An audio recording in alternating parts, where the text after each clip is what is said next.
Hallelujah, hallelujah. ಒಳ್ಳೆಯ ಗುರುವೇ ಎಂದು ಹೇಳುವಂಥ ಒಬ್ಬ ವ್ಯಕ್ತಿಯಾಗಿದೆ ನೀವು. ದೇವರು ಒಳ್ಳೆಯವನೆಂದು ದೇವರು ಕರೆದಿದ್ದಾರೆ ಎಂಬ ಅರಿವಿನಿಂದ ಒಳ್ಳೆಯವನಾದ ನಿಮ್ಮನ್ನು ದೇವರು ಒಳ್ಳೆಯವನಾಗಿ ಮಾರ್ಪಡಿಸಲಿಕ್ಕೆ ಬೇಕಾಗಿ ಯೇಸು ಸ್ವಾಮಿ ಆ ಧನಿಕನಾದ ಯೋಗನಲ್ಲಿ ಹೇಳುತ್ತ ಮಾತುಗಳು ಇದಾ. ಮತ್ತಾಯ ಸುವಾರ್ತೆ 10ನೇ ಅಧ್ಯಾಯ 19ನೇ ವಾಕ್ಯ, ನೀನು ನನ್ನನ್ನು ಒಳ್ಳೆಯವನೆಂದು ಕರೆಯುವುದೇಕೆ? ದೇವರೊಬ್ಬರನ್ನು ಬಿಟ್ಟರೆ ಬೇರೆ ಯಾರು ಒಳ್ಳೆಯವರಿಲ್ಲ. ಹಲ್ಲೆಲೂಯಾ.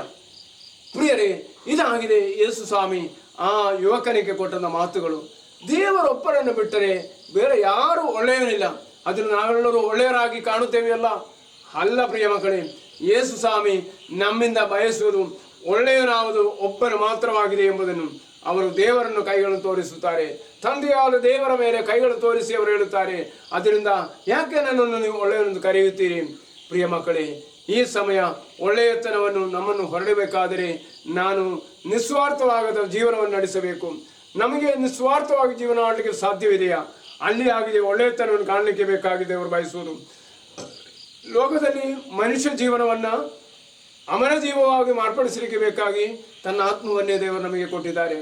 ಈ ಆತ್ಮದಿಂದ ನಾವು ಪಡೆಯಬೇಕಾದದ್ದು ಅಮರ ಜೀವವಾಗಿದೆ. ಅದರೊಟ್ಟಿಗೆ ಈ ಲೋಕದಲ್ಲಿ ನಮಗೆ ಏನನ್ನು ಬೇಕಿದ್ರೂ ಕೂಡ ದೇವರು ದಯಪಾಲಿಸುವ ತಂದೆಯೂ ಆಗಿದ್ದಾರೆ. ಯಾಕೆಂದರೆ ನಮ್ಮನ್ನು ಯಾರಲ್ಲಿ ಕೇಳಿ ಅಲ್ಲ, ಲೋಕದಲ್ಲಿ ಯೇಸು ಸ್ವಾಮಿ ಲೋಕಕ್ಕೆ ನಮ್ಮನ್ನು ಕಳುಹಿಸಿದ್ದು ದೇವರ ಸನ್ನತಿಯಲ್ಲಿ ಹೋಗಲಿಕ್ಕೆ ಬೇಕಾದ ದಾರಿ ಸಿದ್ಧಗೊಳಿಸಲಿಕ್ಕೂ ನಮಗೆ ಕಾರಣವಾಗಲಿ. ಅದಕ್ಕಾಗಿ ದೇವರು ತನ್ನ ಹೃದಯವನ್ನು ನಮಗೆ ಕೊಟ್ಟಿದ್ದಾರೆ. ಅದನ್ನು ಸಿಗರಿಸಲಿಕ್ಕೆ ಬೇಕಾಗಿ ಪ್ರಾರ್ಥಿಸೋಣ. ಪಿತನ, ಸುತನ ಮತ್ತು ಪುತ್ರ ನಾಮದಲ್ಲಿ ಆಮೆನ್.